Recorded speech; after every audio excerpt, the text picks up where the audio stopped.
kapag sinabi natin na na itong mga sighalot sa pamilya that will require healing, ano usually ang pinagkakaugatan ng pasakit, yung hurts natin among family members?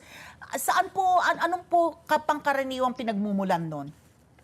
Okay, kung minsan sabihin natin nakakagulat na yung sibling rivalry, yung mga competition na ganyan, o kaya naman yung bang parang may pinapaborang anak. At the same time, siguro mayroong pagkakataon na yung anak ay nagpupumilit na wag mong gawin yan, pa, or kaya mother, kasi baka mas lalo tayo mapapahamak, pero hindi nakikinig. Siyempre, pag magulang, siyempre sasabihin nila na, ay, alam ko yung decision ko, parang final yan, hindi kayo pa pwede magbigay ng mga options. So kung minsan yung mga ganitong klaseng sigalot nangyayari, hindi naman kasi sa pagkakataong ito, hindi naman siya katulad ng iba na inabandon na sila, or kaya naman sabihin na talagang na-deprive sila sa mga possible na benefits or privileges. So siguro it's more of yung talagang nagkaroon lang ng talagang naging emotional yung sabihin natin problema dito. Hindi naman talaga yung aabot sa talagang pisikalan. Siguro yung mga pananalita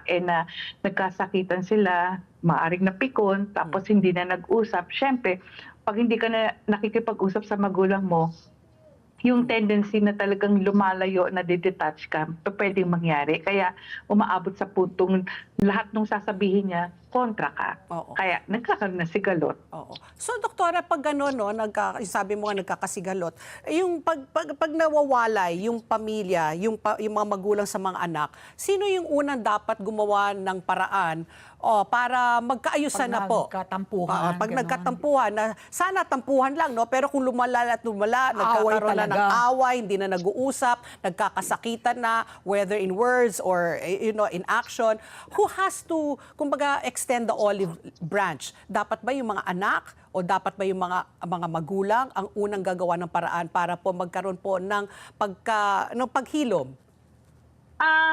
Kung tutuusin, talagang ang nangyayari pagdating sa ganyan, hindi natitiis ng magulang ang mga anak Pero may mga pagkakataon na kumisan pag na-realize ng anak na sila yung may problema, parang sila na din yung talagang gumagawa ng paraan para magkaayos. Kasi tatandaan natin, kung magkakapatawaran, it's a process. Hindi pa pwedeng agad-agad sasabihin mo na nag-usap kayo, tapos na yung nagkapatawaran na kami, tapos na yun. Hindi. It's a process. Kasi syempre, you have to also focus dun sa inyong healing. Kasi kung ikaw hindi ka nag-heal dito, parang hindi mo rin maibibigay yung forgiveness na gusto mong ibigay dito sa taong ito, o sa magulang mo, or kaya sa mga kapatid mo. May mga ganong pagkakataon. Parehas lang na kung sino man yung nakapag-realize na siguro ako talaga may pagkakamali. Pero more often than not, alam mo yung mga magulang, hindi nila natitiis yung mga anak Kaya automatic, pag sinabing humingi ng kapatawaran yung anak, automatic parang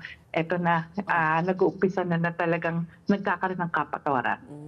Naku, yung kakasabi mo palang, doktora, kakapanood ko pa lang yan sa feed ko, no, na isa ring may psychiatrist na kausap yung doon sa conversation sinasabi about forgiveness, kasi tayo, 'di ba, meron tayong bilang Kristiyano, talagang kailangan magpatawad ka. Pero doon sinasabi niya, similar to what you were saying, ang pagpapatawad, sabi mo proseso, 'di ba?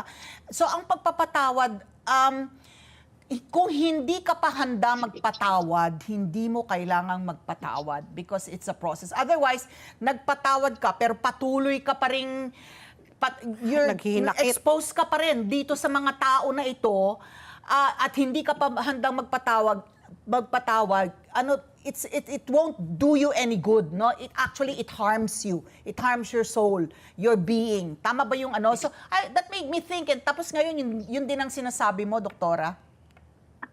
Tama yun ma'am. Dahil kasi mayroong mga pagkakataon na syempre pwede kang magpatawad, but it does not require reconciliation. May mga pagkakataon na gano'n Kasi syempre pag sinabi mo gano'n na nag-forgive, ka, it doesn't mean na ang kasama doon, makakalimutan mo lahat yung nangyari.